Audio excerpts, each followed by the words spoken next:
Bank Sumsel Bubble untuk kedua kalinya kembali melaksanakan pemilihan Duta Layanan Bank Sumsel Bubble 2016.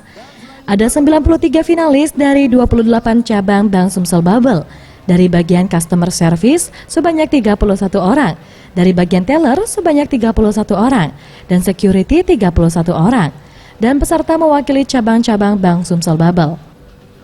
Sebelumnya para finalis telah dikarantina dan diberi pembekalan selama 4 hari untuk persiapan di puncak acara pemilihan.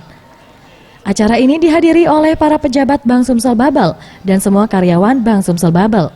Menurut M. Adil selaku Dirut Bank Sumsel Bubble, acara ini bertujuan agar Bank Sumsel Bubble dapat bersaing dan berkompetisi di setiap lini sektor perbankan, khususnya di Sumatera Selatan dan Bangka Belitung.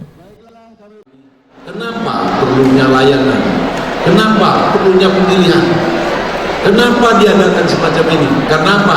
Supaya bank kita ini, Bank Sumsel Bubble, bisa ikut bersaing, bisa ikut kompetisi di semua sektor keuangan, di semua sektor perbankan, khususnya yang ada di Sumatera Selatan dan juga Bangka Belitung. Pemenang pemilihan Duta Bank Sumsel Bubble 2016, juara pertama Customer Service dimenangkan oleh Devi Sianturi dari cabang Toboali, juara 2 Belinda Indah, cabang Arifai, dan juara ketiga Intan Carolina, cabang Lubuk Linggau.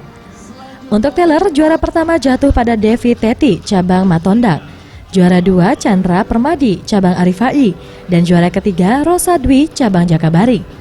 Serta juara pertama Divisi Security Iwan Setiawan, cabang Lubuk Linggau, juara kedua Mansyur, cabang Palembang, juara ketiga Hengki dari cabang Arifai.